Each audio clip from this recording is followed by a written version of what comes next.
Hey there. Welcome into the Ben Maynard program. Thanks for being here. We have a fun one today. What's that? What's that, Craig? Thanks for having me. Oh, yeah, no. We've You're been welcome. planning this for over a year. We have been planning this for over a year. But before we get into what we've been planning for over a year, let's take care of some housekeeping first. As you guys know, this program is available wherever you get your podcasts. Just search the Ben Maynard program. Boom, it's right there. Go with it. Download it. Okay. Download it. Share it. Share it with all your people.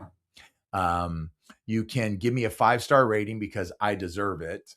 You know what? You guys can also subscribe to it. When you subscribe to it on whatever streaming platform you're using, you get notifications anytime a new episode drops.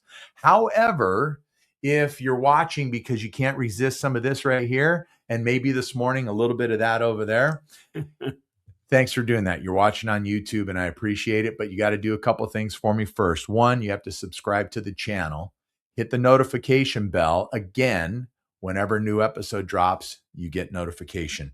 Then you got to give me a thumbs up, and you got to leave a comment. All right. I dig your comments.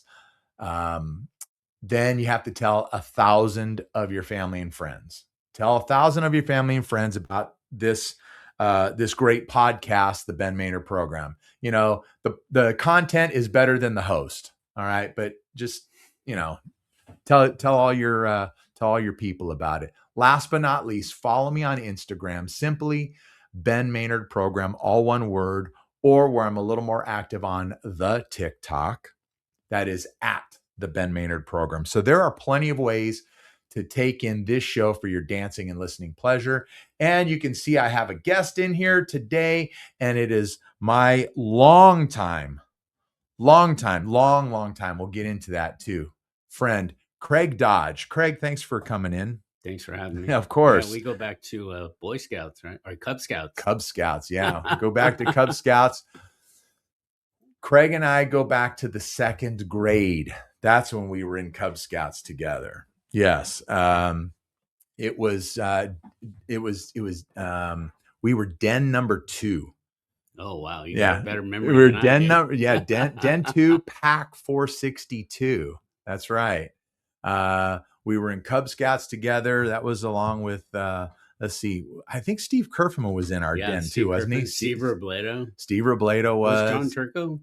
I don't think John was, but I know like Larry and Danny Houston, I think, were in our den. They were down the street. My mom and the Houston's mom, they were like the den mothers. And yeah. So anyway, so Craig and I go back to Cub Scouts in the 2nd grade. And then fast forwarding all the way to the high school years, Craig becomes probably even slightly before that, we'll get into it, he becomes this enormous Van Halen fan. And, I've thought about this for, about a year, where I wanted to do a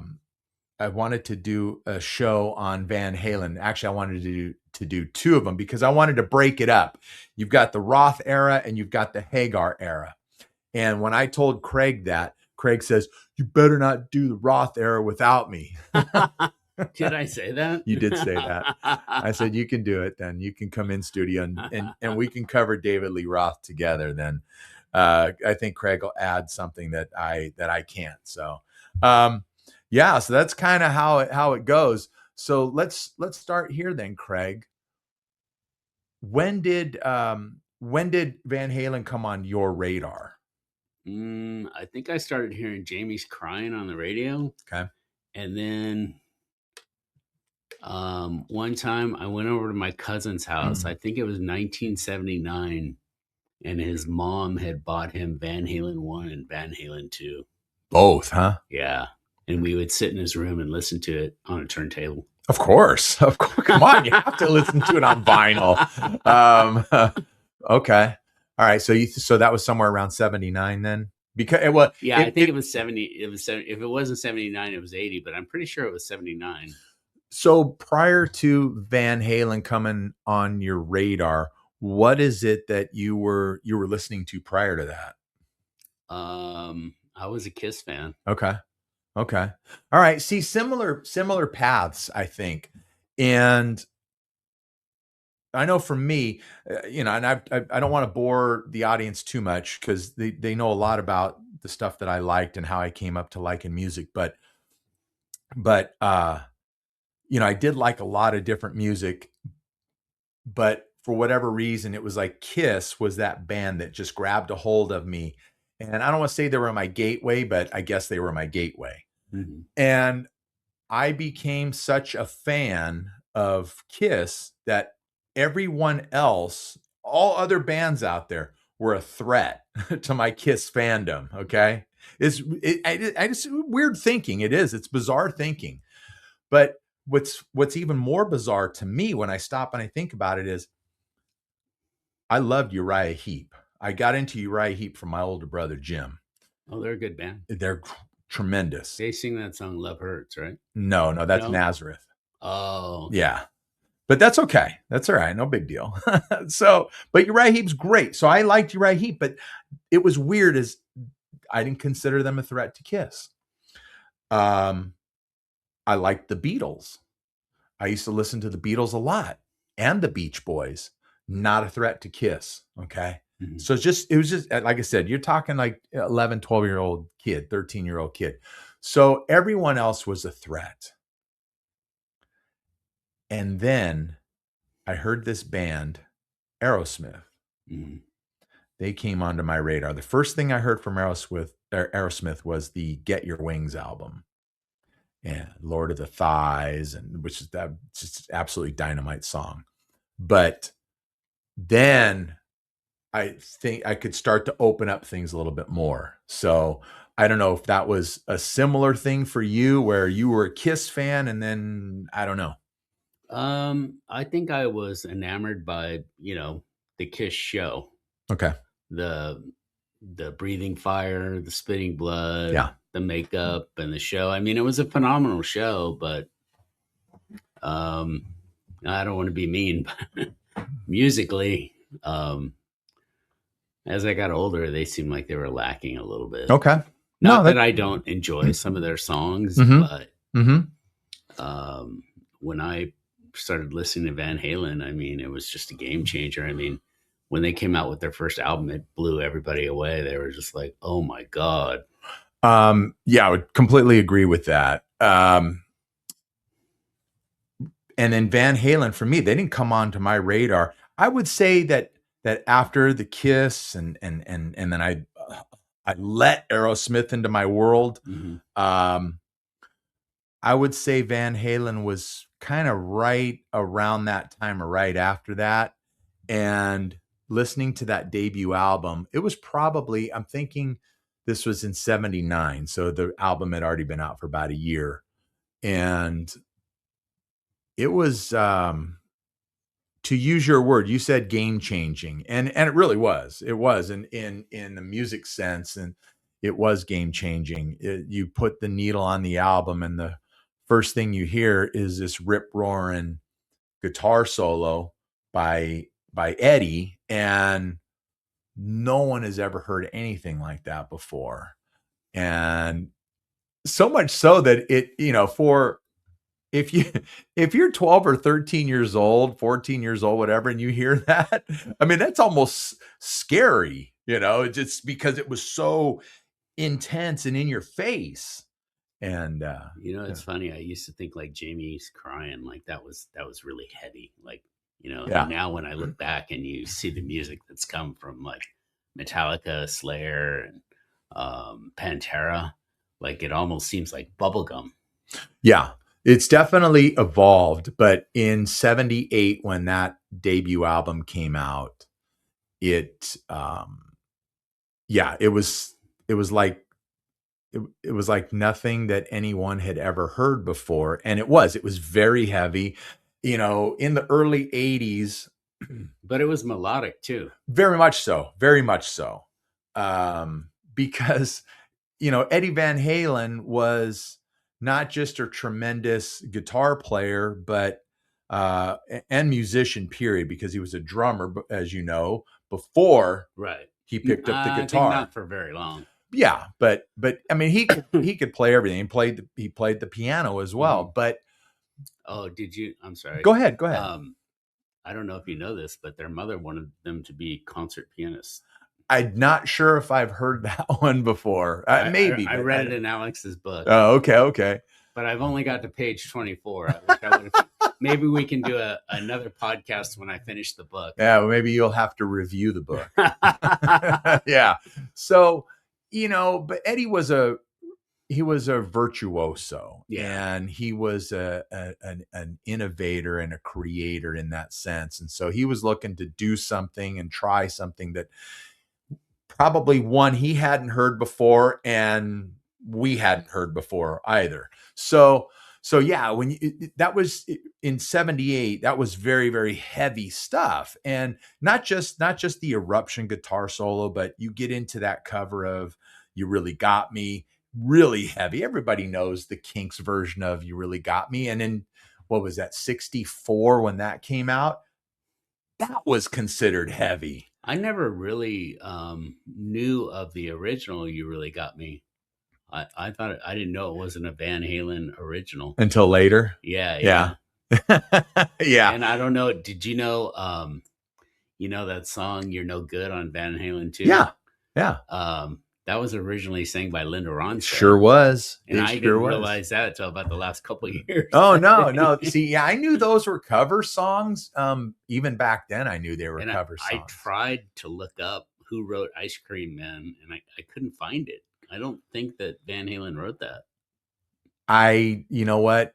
I'd have to look, but yeah, I don't know. We'll worry about it later. But getting back to the sound, even into the early 80s, and I think it was definitely a mislabel, but Van Halen was falling under the label of heavy metal. Yeah.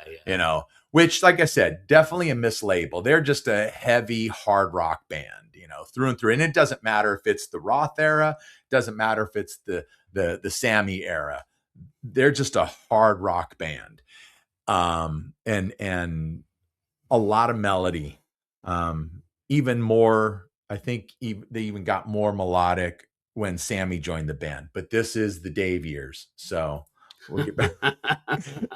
Speaking of Sammy, really quick, just the other day, I think it was Tuesday,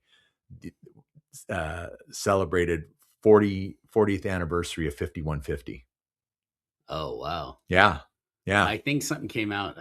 I don't remember how many years, but it was the anniversary for Women and Children First too, I think, which was a Van Halen third album. Mm-hmm. If anybody doesn't know that. Yeah, just in case you don't. But if you're watching this episode, you better be a Van Halen fan. So well, we can educate. Yeah. So no, 40 years ago, just the other day, 5150 was released, and then the 40th anniversary, they did a deluxe edition of it, just came out yesterday. So I'll have to check that one out. But getting back to Dave and the Roth era, it was just incredibly heavy stuff. I think mislabeled, but I know hearing that first album to start way back in 79 or whatever, I thought, wow, this is just like it was almost scary stuff. It was heavy at that time, and loud guitars, heavy bass. Michael Anthony is a dynamo on the bass. But just really, really good stuff. And I learned, I shouldn't say learned, but I did kind of start to get acclimated to it and get used to that sound, and how heavy it was. But yeah, I think when I first heard it, I thought it was too heavy. but and I've talked about it on the podcast previously, that's how, rock and roll itself has evolved over the years. Look, you had Elvis and Chuck Berry and Fats Domino and Buddy Holly, Little Richard. You had all those guys. Their sound was completely different than it was, even the Beatles, when they first started, they had a particular sound, and their sound evolved towards the end of, their run. And, it's just, but you brought up Elvis. I know we're talking about Van Halen, but you know who really Elvis really admired and admired him? No. Led Zeppelin. I do know that Robert Plant was a big admirer of Led Zeppelin. Yeah, they admired each other. Oh, really? Yeah. Okay. It's mutual. Maybe that's why, maybe Robert got some of his, not necessarily his stage moves, because he moved much differently than Elvis did, but maybe he got a lot of inspiration. There's a song, I think it's Achilles' Last Stand, maybe, and it talks about a king, and I think they're referring to Elvis. Really? Yeah. I have to go listen to that one. I think it's Achilles' Last Stand, but it could be a different song. It could be the rock and roll song, or I'd have to look it up. I can't remember off the top of my head. I just did last week. I just talked about albums that turned 50. Mm-hmm. And speaking of Led Zeppelin, and we're going to get back on track here with Van Halen in a moment, but the Presence album was released in 1976, so it just turned 50, and Achilles' Last Stand was a song on that. So I talked about that a little bit, but real quick, and we'll move back to our topic.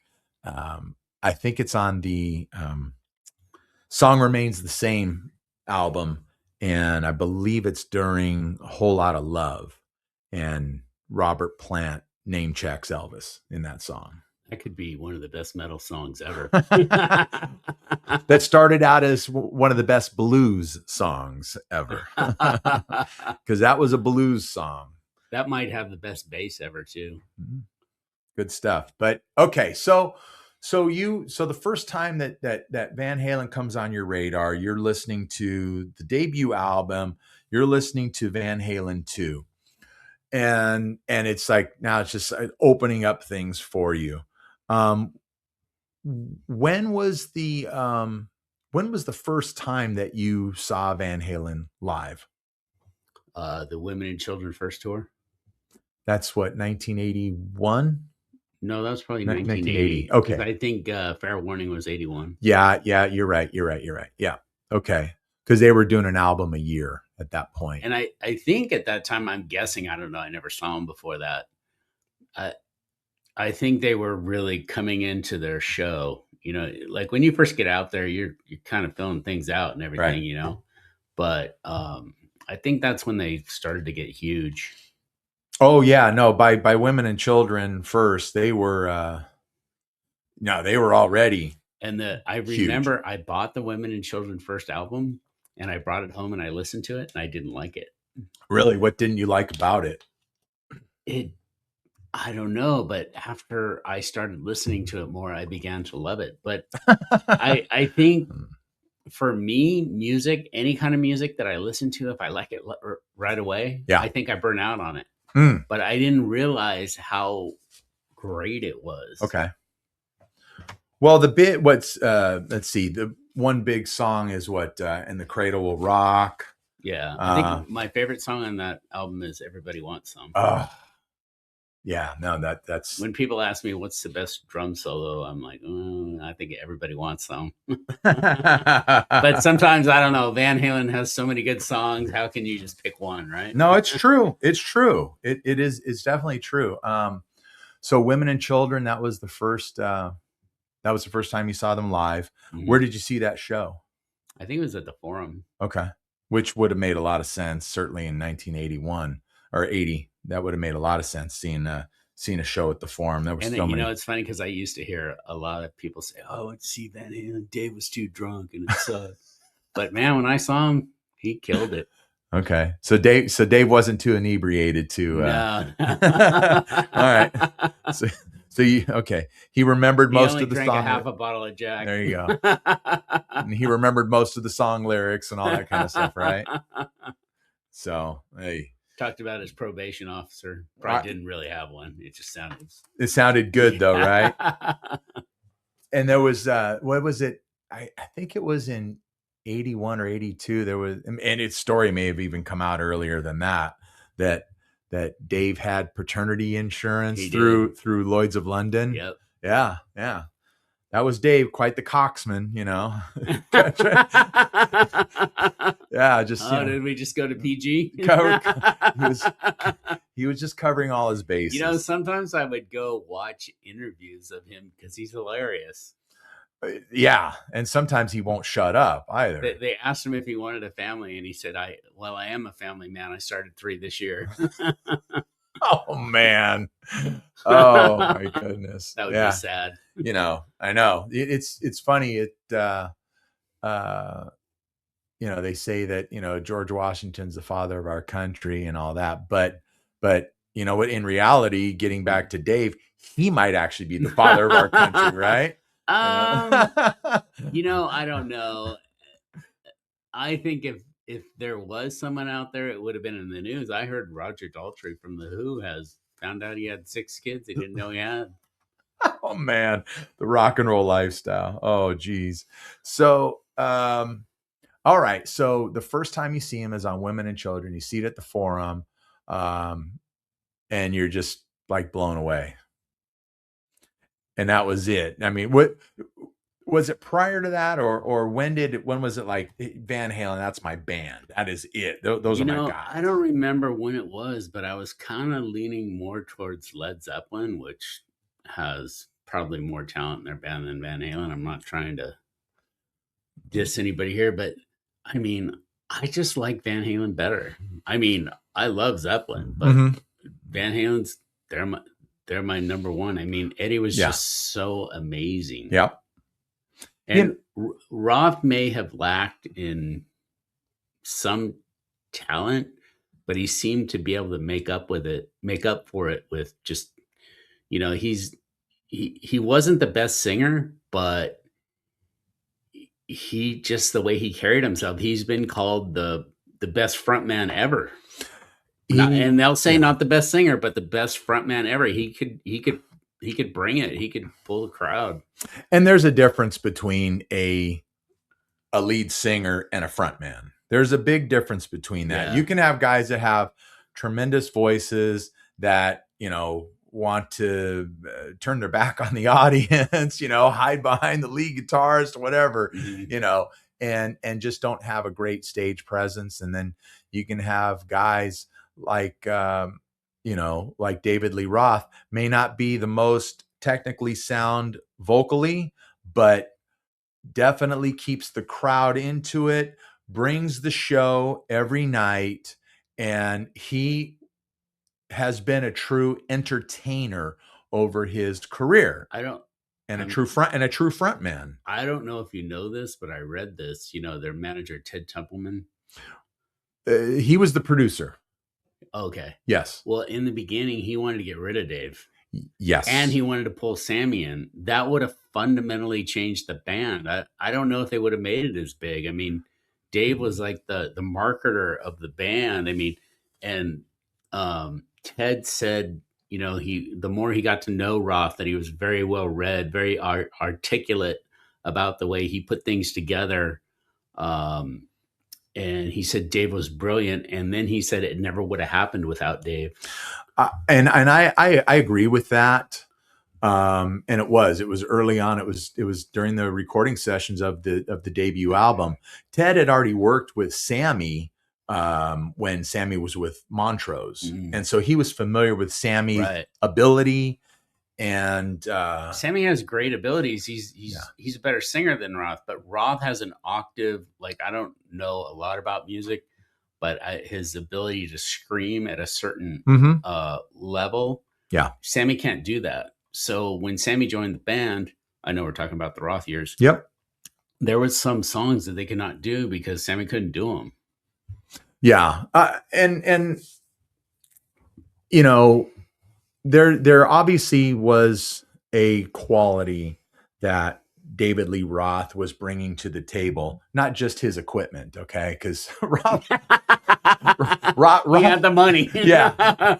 If you're not aware, Roth was pretty much born with a silver spoon in his mouth. I think his dad was a doctor or something. He made a lot of money, and David was the one that was, bringing all the equipment, I think his dad was worried about Dave.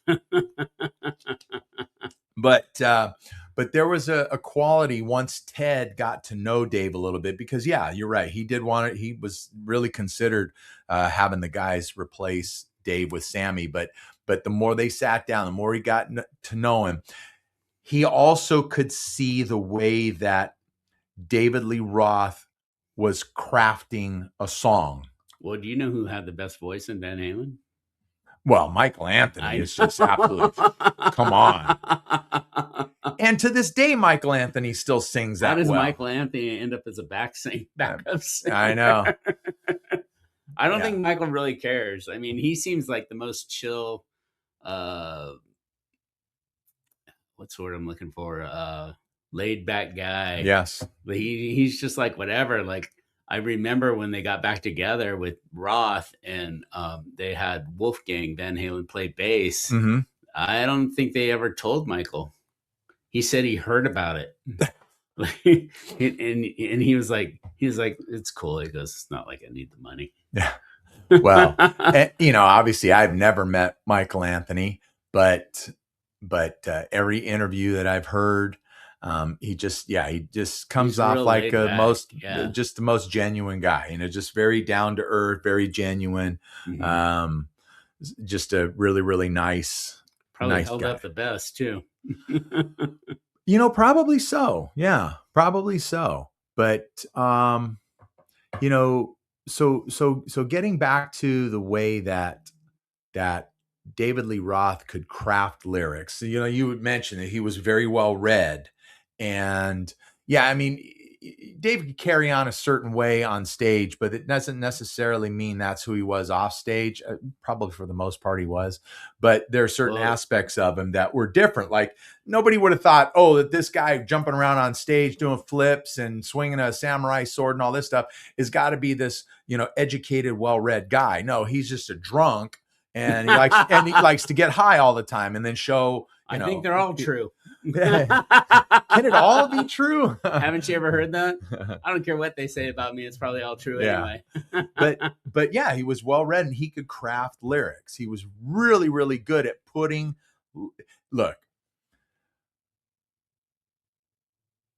Eddie and Dave had a chemistry that a lot of guys in bands don't have. It was probably a lot of this. It was probably a lot of that the music great too. Yeah, it was probably a lot of friction as well. Well, I heard that Dave would come up with an idea, and Dave was more disco and doo-wop. Dave would come out with an idea, and he'd give it to Eddie, and Eddie would tweak it. Would probably make it more of a hard rock than Dave intended it to be, and that's how you got what you got from them. Yeah. Dave did come from that showman. I mean, he had that background in him, where it's a vaudevillian. And that kind of thing. Yeah. Just the way that those guys work together, crafting lyrics and putting songs together. There's definitely two different, not just within the two eras of the band, but two different sounds. And some of that is, a lot of it is because of where Eddie was going at that time. Eddie wanted to just expand everything. He was, well, he's a musician. Any musician out there, if you're out there and you're writing heavy metal, hard rock, acid rock, metal, speed metal, or whatever, and you do it all the time, nobody wants to eat steak all the time. I don't mind. Once in a while, you need to throw a donut in there, maybe a hot dog. I'm going to get back to the donuts downstairs when we're done. But all right. So now the next time you see Van Halen, so you see him on Women and Children, that's in 1980. So when's the next time you see the band? Fair Warning. So right on the next tour. Yeah. Okay. All right. How was that? Was that a good show? It was awesome. All right. Tell me about it. It was on point. I mean, it was a while ago. Of course it was. I can't really remember the details, but it just the sound. I mean, their music. To me, it just really moves me. I mean, if somebody has a different favorite band than I do, I mean, the heart wants what the heart wants, but for me, I mean, yeah, it's just something that gets you right there. But because I'll be honest with you, I've only seen Van Halen one time. mm-hmm. I only saw him one time live, and it was way past their heyday. Okay, so what year? It was in like 2012, 2013. I think it was 2012. I know that we're only doing the Roth era, but like when I talk to people, and if that's the way they feel, I'm not trying to tell anybody, that they should like what I like, or because they like it better with Sammy, that's dumb. And I'm not trying to say that, but when I saw the Women and Children First tour, Fair Warning, and then I saw him with Sammy, it was good, but I was a little disappointed. Okay, I'll say. Now, if you saw him with Sammy, and then you saw him when Dave got in the band, you might have a different opinion. That might have altered your opinion of who you like better. Right.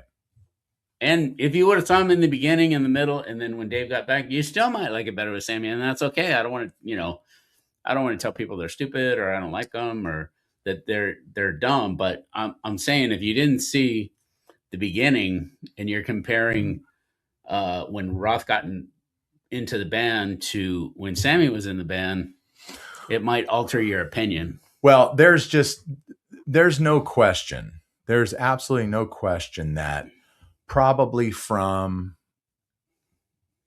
well, first off, when Van Halen hit in 78, they blew everybody away. But they were untouchable, certainly through the early 80s.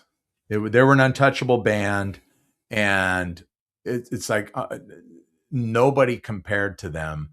And it was album after album, tour after tour, that it was like, oh, did you see Van Halen? Did you hear this? Did you see that? And it was a constant thing.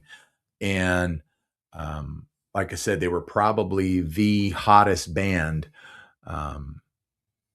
through the early 80s. Yeah, I don't know if you know this. When they started out, they used to open up for Black Sabbath. And they would blow them off the stage. Well, that first tour they did open up for Black Sabbath. And yes, and that obviously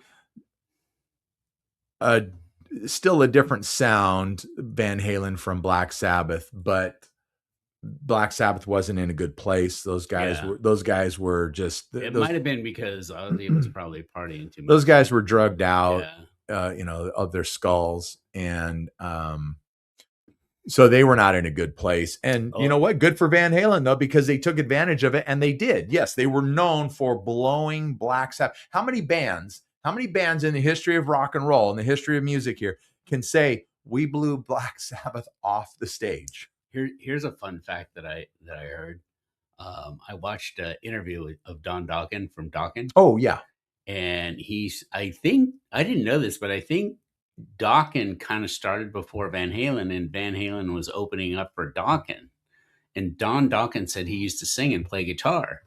And he said he was at a show and Van Halen was going to open up for him, and he hears lead guitar and he's like thinking, oh, it's two guys playing guitar. But it was only Eddie. And he goes, I'm just going to stick to singing. Yeah. Don goes back to he has a great voice. And he had a great guitarist, George Lynch. Yeah. But and all those guys from Randy Rhoads to George Lynch to I think even Carlos Cavazo, Eddie Van Halen, all those guys, it was very, very competitive in the early days, in those mid to late 70s. If anybody wants to dispute this, but this is how I feel, is there's a lot of guys that can maybe imitate the way Eddie plays, and they can play fast. But Eddie was a composer. Yeah. Not all guys that play good guitar are composers. Mm-hmm. And I'm sure you know who Steve Vai is. He played lead guitar for David Lee Roth when he left the band. Yes. And he said he met Eddie Van Halen. They hung out, they played guitar, and they talked. And Steve Vai is he's probably in the top 10 of guitar players. He said that anybody that thinks they can play as good as Eddie is an idiot. And for him to say that, I mean, yeah. I respect that. He was, look, Eddie was a very, very special He was a special musician. This is the way it is. So, all right. So now you've seen Van Halen on back-to-back tours. You know what? Let me get to this one. Did you see Van Halen at the US Festival? No. You did not. Okay. Well, I did on YouTube. Dave was pretty drunk. Dave was. Did you know they were the highest paid band there? I would believe that. Do you know how much they got paid? I don't know. $1.5 million. And did they even finish their set? I don't even remember. I don't know. Because I didn't go. But I didn't go to that one either. But I know there's video footage. Actually, I think it might be in the Panama video of the cops hauling Dave backstage, down the hallway. He's got a towel wrapped around him. He's wearing his cowboy boots, and he's half naked. And, again, I know we're talking about the Roth area, but I've heard Sammy say that Eddie would, get really messed up and he'd be like, man, I don't know if he's going to make it tonight. And then Sammy would say, man, he'd just go on stage and he'd kill it. Yeah.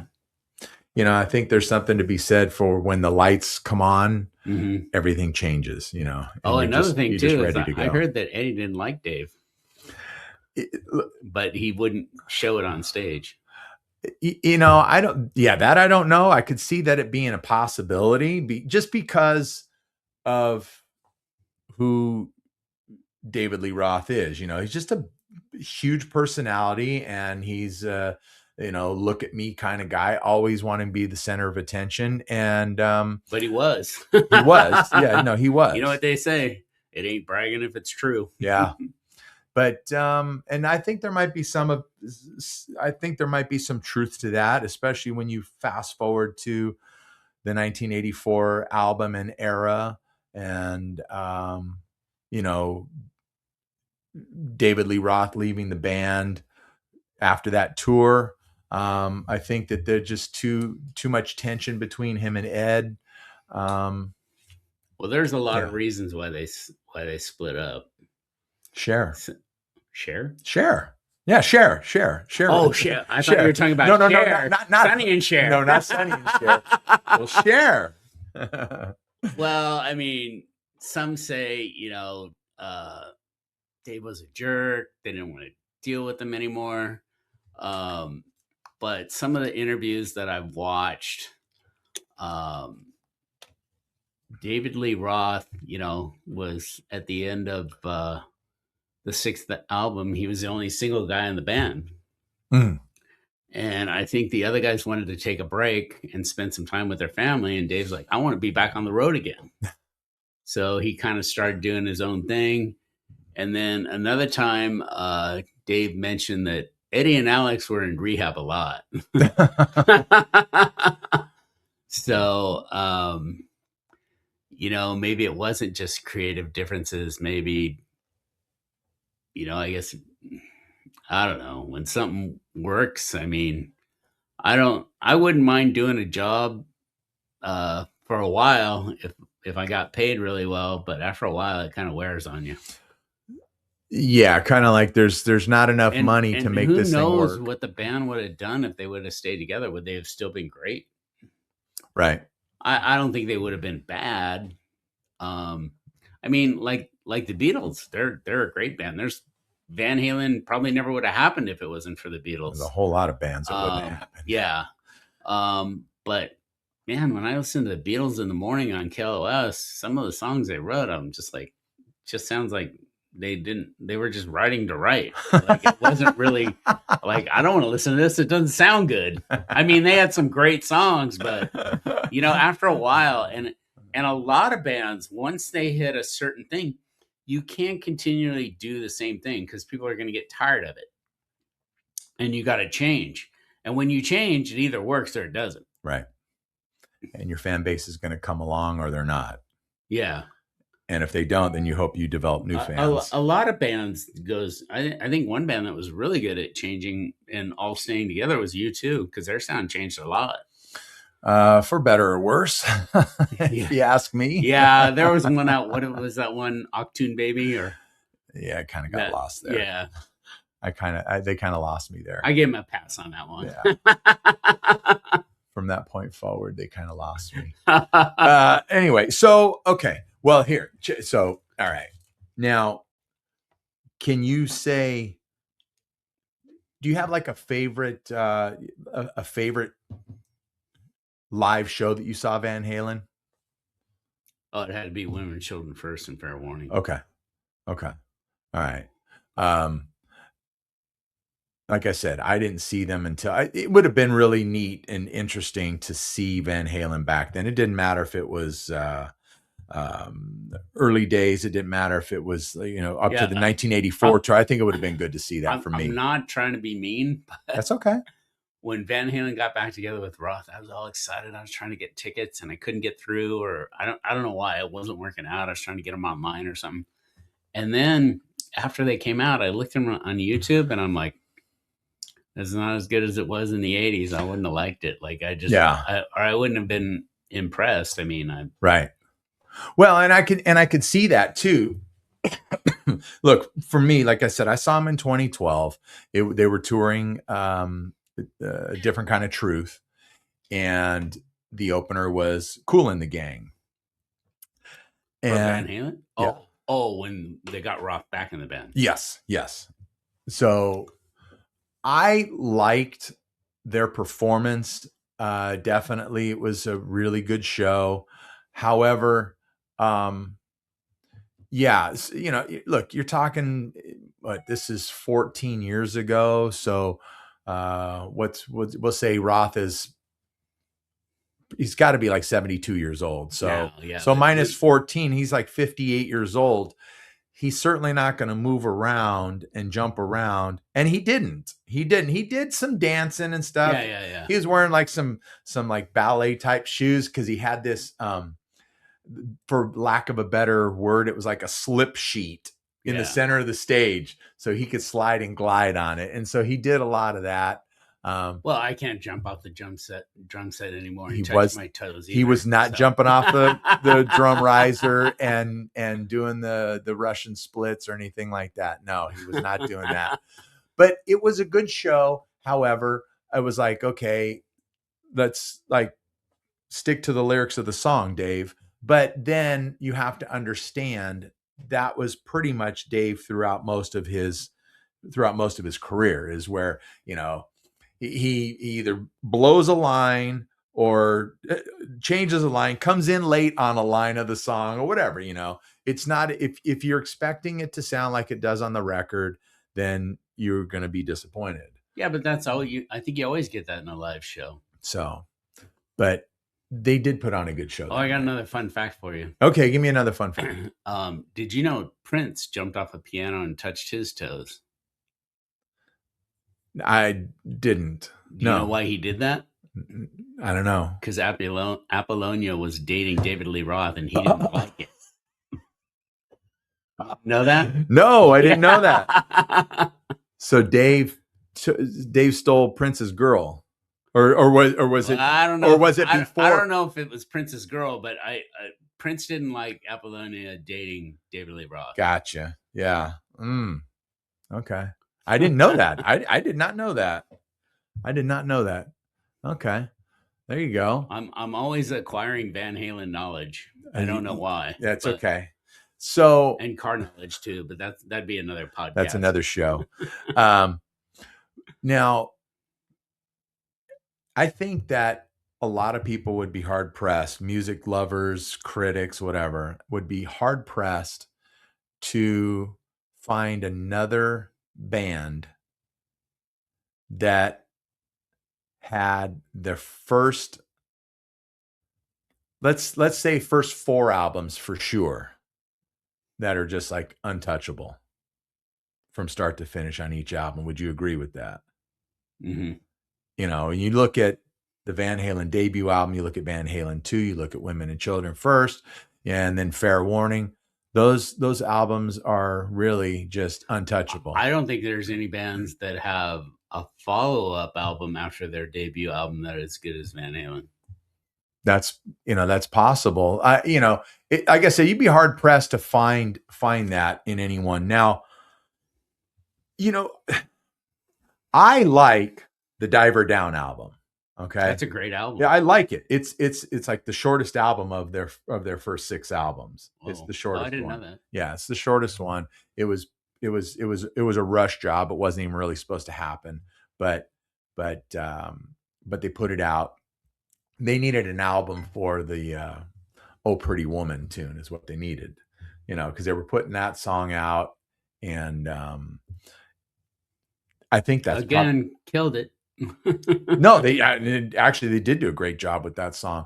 But that's the thing. Van Halen done a great job with all the covers that they've done. But Eddie always said, I'd rather fail with my own music than make it big with somebody else's. Yeah.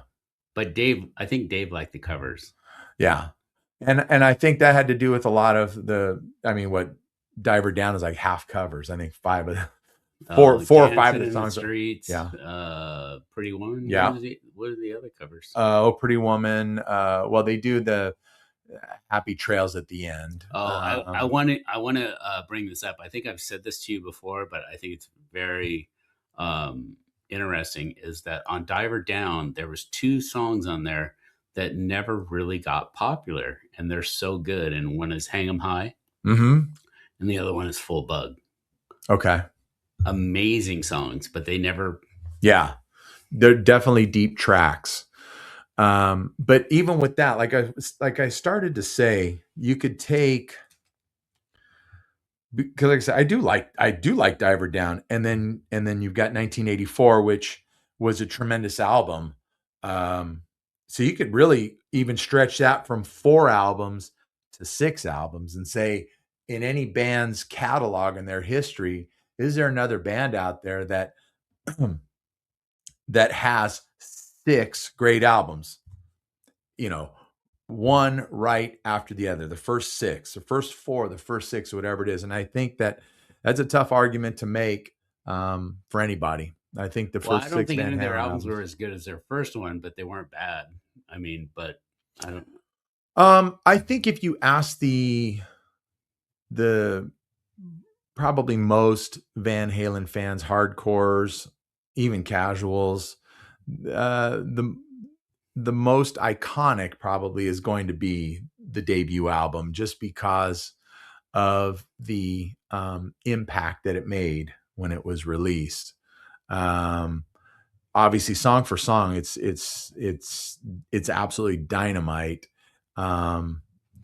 Probably is the one that you hear the most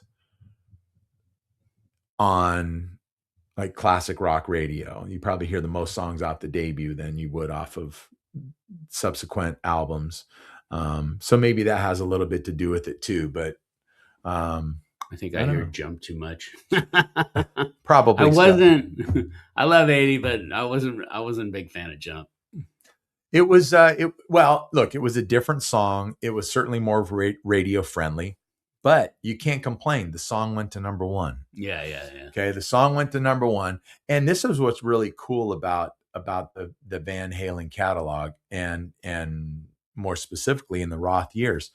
Not a lot of bands do, but Van Halen has 2 10 million selling records. So that's Roth. Yeah, they're both in the Roth era. They're both in the Roth era. But I think didn't some of the albums with Sammy outsell the? Well, they may have outsold some of the back catalog, but the debut album in 1984 are Van Halen's 2 albums that have both are diamond albums, meaning they've sold 10 million copies or more. So I think that's great. There aren't a lot of bands that have 2 10 million selling albums. You might have one, some will have one. There's a bunch of bands out there that can't even say that. But yeah, 1984 and the debut album both have sold over 10 million copies. I think that's tremendous. But if you got like 50 million in the bank, who cares? I will say this, that the 5150 album is actually Van Halen's only number 1 album. Even 1984, being that it sold 10 million copies, did not make it to number 1 on the Billboard Top 200.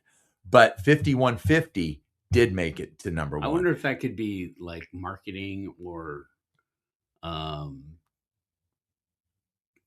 maybe the albums cost more then, or I think if you got to look at 1984 and what was out in 1984, Michael Jackson's Thriller was still hot, even though that album came out in late 82. Mm-hmm. I mean, there's a reason why it's the biggest selling album of all time.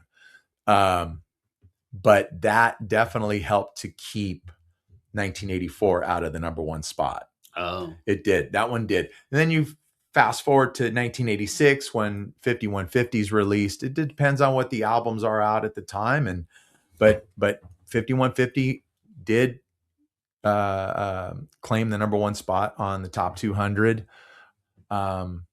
But I think it's but Why Can't This Be Love only made it to number 2 on the Billboard Hot 100, where 1984 only got to number 2, but Jump made it to the number 1 spot. So there you go. I don't know, just a little stupid stuff, Fun facts. Yeah, fun facts. Useless facts maybe too. there's a lot of. In 40 years, a lot of things aren't going to matter to me anymore. Yeah, well, there's a lot of useless information up here, Craig. It really is. Fun facts. I say fun facts. Catherine says useless information. I think we got that from Big Bang Theory. I don't know. Oh, I don't know.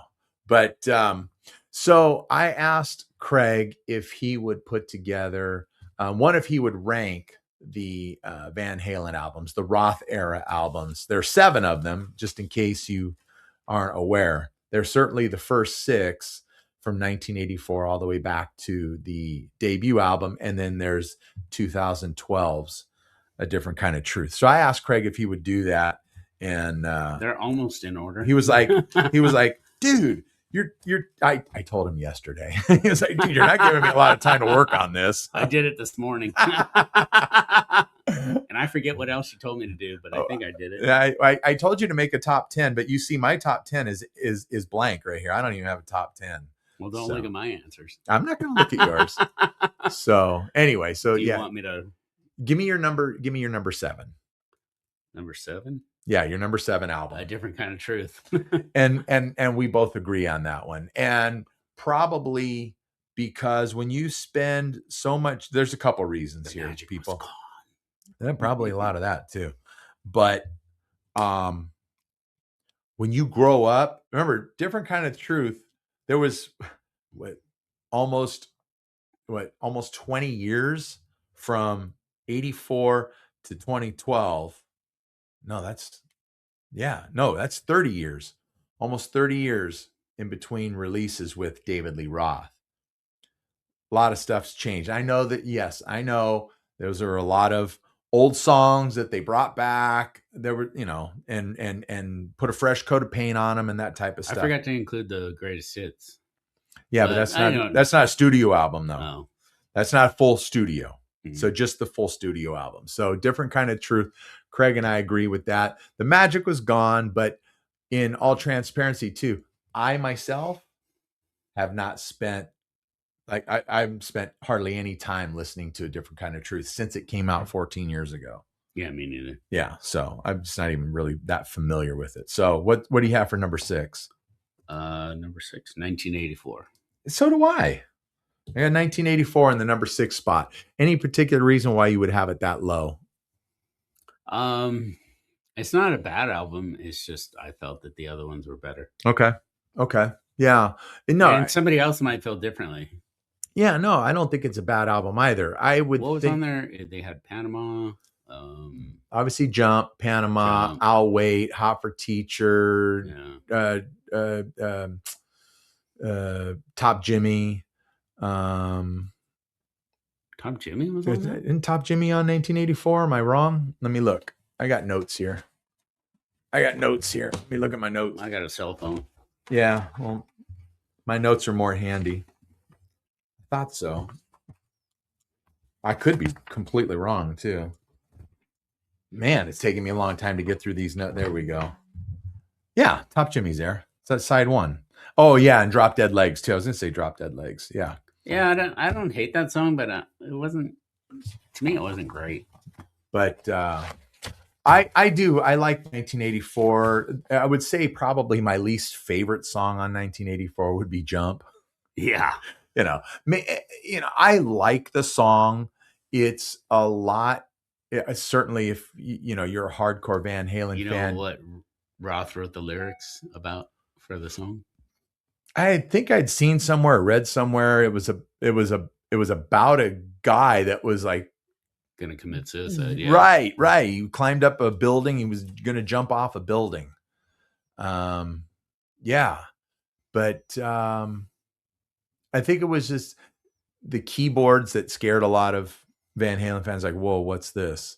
And me in my music, I like a lot of bands out there that have a keyboard player. I think that keyboards are great in hard rock when they're adding to the sound or they make the sound more full or thicker. So I like that. But in Jump, that thing was like all keyboards except for the guitar solo. I think the best keyboard song that they made was was Sammy, but Right Now. Oh, that's keyboards were phenomenal. Yeah, no, that's a tremendous song. That was a phenomenal song. Yeah, absolutely. Phenomenal song and off a great record too. All right. So okay, so 1984 is in the 6th spot. What do you got for 5? Diver Down. Dang, did you look at my list? I think Craig was cheating here. He's looking at my list here. I think we know our Van Halen. Yeah, so I did. I had Diver Down in that 5th spot. I think, like I said, I like the stuff on Diver Down. I like that stuff, but I think when you look at what came before it, it's just like, wow. I love that song, Little Guitars. Yeah. That is amazing song. Mm-hmm. Absolutely. Yeah, it's just so, but it's like, I Hang 'em High and Full Bug. I mean, but are you going to put Diver Down ahead of, No, you can't. There you go. So it has to go there. All right. So in the 4 spot. I put Women and Children first. Oh, okay. Which is not in order, but I don't know. That's a tough one. I could easily switch that to 3rd, but okay. I don't know. I really liked that song, Hear About It Later. All right. Have you listened to that song? I'm not in ages. I haven't listened to Women and Children first in ages either. It's kind of dark, but it's for it has a really good build up and it comes down really well. For a lot of the hardcore Van Halen fans, Women and Children would probably be number 2 behind the debut. Actually, some of them might even put it ahead of the debut album. Just because it's a very heavy album. No, I can't put it above number 1, but between Van Halen 2, Women and Children first, and Fair Warning, I don't even know if I can. You could move them around and still. Yeah. Well, isn't that the great part? Is you could move these around, change the order and all that, and still not be disappointed. Still. But yeah, I mean, because Women and Children is probably like, it might be one of the heaviest albums. It's a very heavy album. It's very, very heavy. Romeo Delight, and there was another song, pretty melodic. Yeah. Well, heavy. When I say heavy, I don't mean it takes away from any melody or melodic everybody feel. wants some. That's not. It has some melodic in it, but and Mean Street is pretty hardcore. That's okay. So that you have that's your number 4. My number 4 was Van Halen 2. So that was my number 4. You're wrong. I'm just trying to spice it up. That's okay. The heart wants what the heart wants. Yeah, that's all right. I just no particular reason. Like I said, I don't know if you can get the order wrong in this at all, but no, I was joking with you. I can't even say you're wrong for saying that, but I don't know. But somebody get me a doc, and yeah. Dead or Alive. I had to put it number 2. Yeah. I just. So what's your okay? So, but I'm not saying you're wrong either. All right. So Van Halen 2 is my number 4. What's your number 3? Fair Warning. Okay. And for a lot of musicians, especially guitar players, they tend to lean towards Fair Warning, and sort of that was their dark album. I was just gonna say they consider it to be the dark album. I really like Fair Warning. I like Fair Warning a lot. Well, I think Unchained is man, so good. I think it's about the music business. Okay. Have you ever listened to the words? Yeah. I'm just trying to correlate that to the music business, but man, what a killer song. That Well, I think Van Halen might have gotten screwed on their first 2 albums financially. They wouldn't be the only band. Yeah, it wouldn't be, and probably won't be the last. Yeah, certainly wouldn't be the only band that got it, took it in the shorts. So you've got what was your number 3 again? Fair Warning. Fair Warning, yeah, that's right. And my number 3 was Women and Children. Yeah, okay.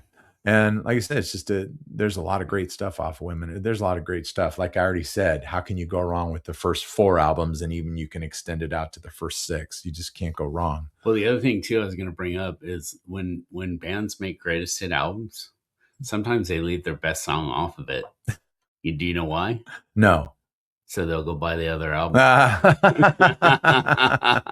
That's a marketing thing. Yeah. Well, when Van Halen put that greatest hits package out, Greatest Hits Volume 1 back in the mid 90s, that was something Sammy didn't want to do. That had a lot to do with him and the differences between the Van Halen brothers. Just started to wear too thin, and then they wanted to put out a greatest hits, and Sammy was like, greatest hits, we're not done. Why would we put out a greatest hits? You know that book that Alex just came out with, Brothers? Yeah. Uh-huh. He says the original Van Halen was the best, and he doesn't even bring up Sammy. Yes, that is true. No, I haven't read the book, but yes, I hear a lot of people talk about it. I've only read the first 24 pages. But I hear now some people thought, wow, that's a slight on Sammy. What's going on? Because we know there's still beef between Alex and Sammy, and I don't even know why. And I've heard Sammy in interviews say he doesn't know why, but maybe he does, and he just doesn't want to say. So I'm not sure. But the bottom line is, when the book was released and there was talk about, wow, Sammy doesn't even get a mention, but the book ends at 1984 though. Yeah. Well,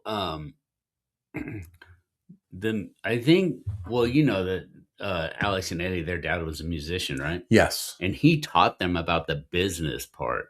Like they would play shows, I think with their dad or before their dad or something, and they'd put out a hat and people would put money in the hat. And then the dad would take the money and there'd be about $100 in there, and he'd give 5 to Eddie and 5 to Alex. I don't know. It could have been $10. And they're like, what's this? Because that's the music business, boys. Wow. Wow. So that probably made them shrewd. Yeah. Yeah. And in the short 24 pages that I did with the book, the dad also told them that when people come to see you live, they don't come to hear your music. They come to see you. So you better put on a show. Yeah. Yeah. Yeah, you should give the people what they want too. I think Roth must have heard that. Yeah, he might have overheard that conversation. So, so I think when it comes to Alex's book, there's also been speculation that, now there's the possibility of a second book, and that would pick up where this one leaves off. There's been that running around a little bit too. Who knows? But I think probably Eddie and Alex, they probably felt like it was their band, and I think they're just pretty shrewd. Yeah, and And I think over the years, over even the early years, as time went on and maybe they even became more successful, they wanted to take more control over the band where, yes, it was their name, but it was split equally. It was, whose idea it was to use the name, right? No. It was Ross. Was it? He said because it sounds so good. Because it has a good name to it, or it has a good ring to it. And he was right. It's awesome. Absolutely, yeah. It does have a good ring to it. And what the other names that they were going to call the band, I think they were going to call it Genesis. I thought I heard something like that. And then there was Rat Salad. And then there was Mammoth. Yeah, Mammoth is when before they actually changed the name to Van Halen. But now Wolfgang calls his band, and that's certainly a tribute to his dad. Yeah, most definitely. But no, I don't think I realized it was David Lee Roth that insisted they use the Van Halen name. When you hear the name, I know even back in the 70s, Van Halen, you don't think it's someone's last name. No, it just sounds bitchin'. Right. It actually has a really, really cool ring to it. Yeah. So that was actually really. I like when Roth used to say, if you buy a Van Halen album, you put it with all your other albums, it'll melt the other ones. And David Lee Roth said, he goes, I don't think if we would have called ourselves the Roths, it would have had a good ring to it. Probably not. Probably not. No matter what. Diamond David Lee Roth sure had a good ring. Yeah. So, all right. Are we up to number 2? We're straying. We're up to number 2 on your list. I went with Van Halen 2. Okay. You went with Van Halen 2. And I went with the Dark Album, Fair Warning. I like that. I like Mean Streets and was it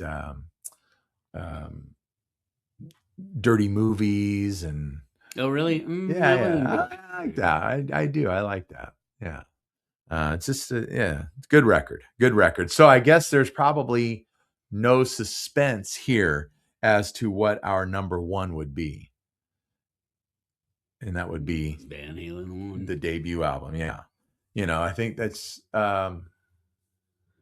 it's just the one that, like I said, it set the table for everything. And it's just, not that the other albums aren't iconic, because I do believe that they are iconic, but this was the one that put this band on the map, and it left an indelible imprint. And it's a time in history, and it's like this date in history, and you don't forget this date in history. And I don't think there'll ever be another album as good as that one, in my opinion. Yeah, look, there may not be. I mean, I don't know. Maybe I do a show one time, the top 10 debut albums. I don't know, but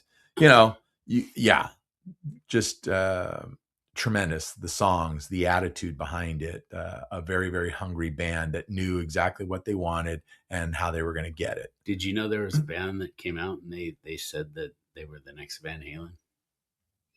Wait a minute.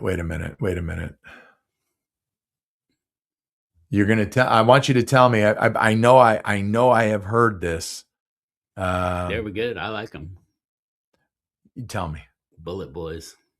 Oh, the Bullet Boys. Yeah. I do like the Bullet Boys. They're not the next Van Halen, but I do like, that's what they were saying. They can't even hold themselves together. So they don't get along. No, they don't get along. I have a friend that he owns some apartments, and the drummer was one of his tenants. Did he pay his rent? No, he was a good tenant, but I think the lead singer started hoarding the money. Mark Torian, very talented guy. Very talented guy. I think the drummer was Joey Deander or something like that. I think you're right. But well, the original lineup has come back together for like the 3rd or 4th time. So who's that? Oh, the Bullet Boys. Yeah. Well, yeah, because they get events that they want to do, and they're like, we're not going to do it unless all the original members. Yeah, you can get bigger guarantees if you've got the original members of your band. So, okay, so that's our That's our top 7. That's our ranking on the albums. I'm not going to go through the songs. That's okay. We don't have to do a top 10 songs. That's too hard. You're not going to sing them all? I'm not going to sing them either. No. But yeah, you know, I will say this, sort of in closing. I like this band. It took me a while for me to get on board. And you're growing. Well, you know, here's the thing. It's not even closing. Here's the thing is that,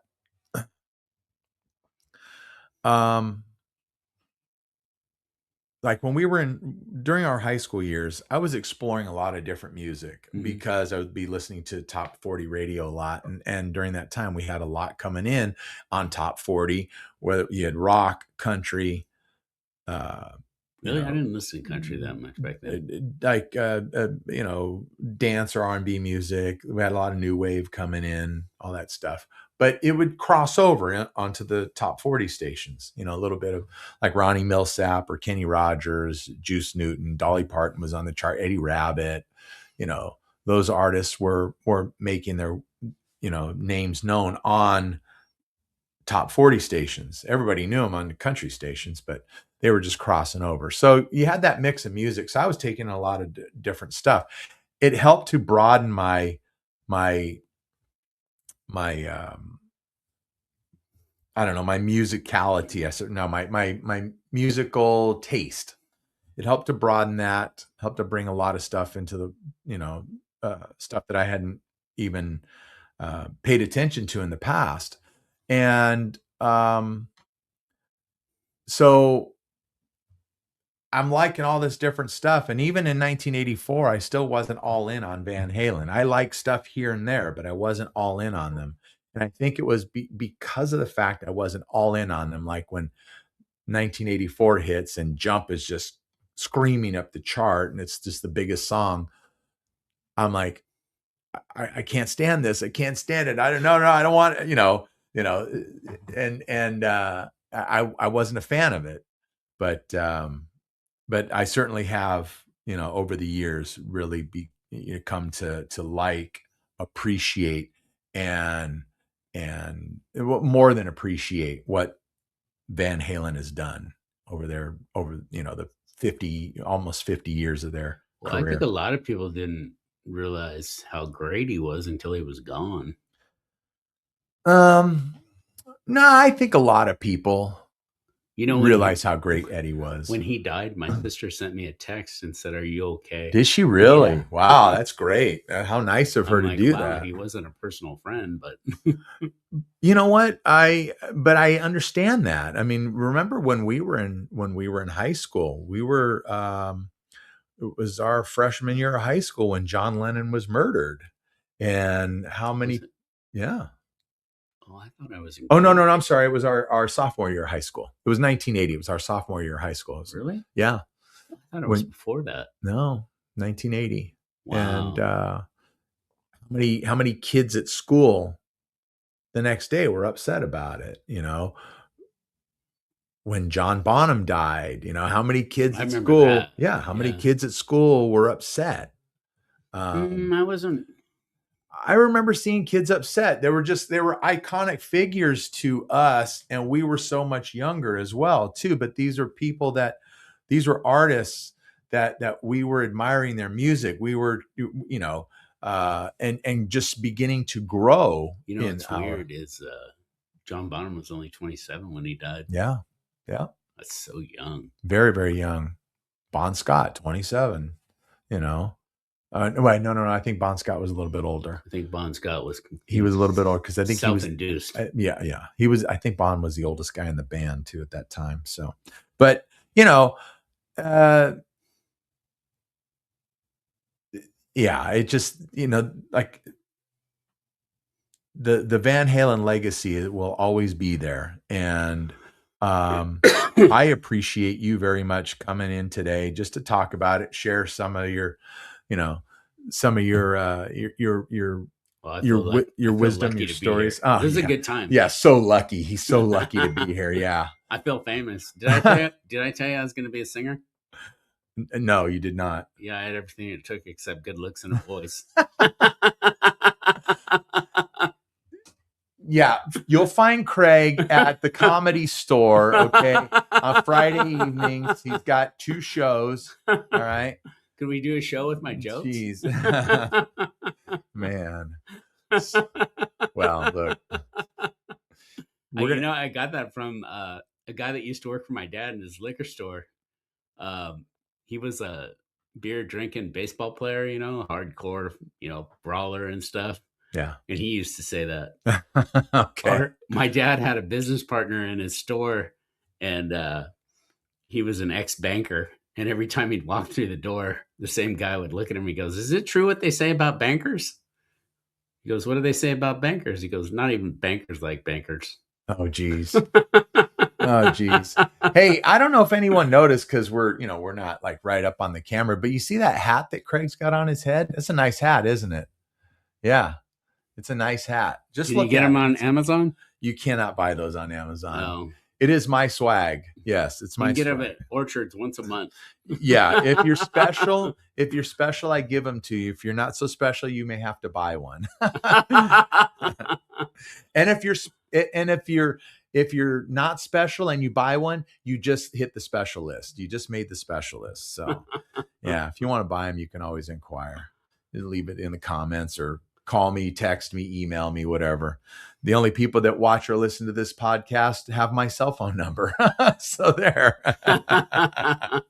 Anyways, look, this has been fun though, Craig. It's been fun. Has. Thanks for having me. Yeah, no, you're welcome. We talked about it for like a year. Thanks for the cronut this morning. Yeah, it's my pleasure. So as you guys know, this program is available wherever you get your podcasts. Just search the Ben Maynard program. Boom, it's right there. Go with it. Download it. Share it with all your people. Okay. You can subscribe to it as well. All right. But if you've had some fun with this here back and forth and you're watching on YouTube, thank you very much. I greatly appreciate it. But subscribe to the channel. All right. I'm looking for more subscribers. So subscribe, hit the notification bell. All right. Give me a thumbs up and leave a comment. All right. Then tell 1,000 of your family and friends. All right. Last but not least, follow me on Instagram, simply Ben Maynard Program, all one word, or on the TikTok at the Ben Maynard Program. This has been a lot of fun. Thanks for being here, guys. We're going to cut you loose. Get out of here. Enjoy the rest of your day. This is the Ben Maynard Program. Tell a friend.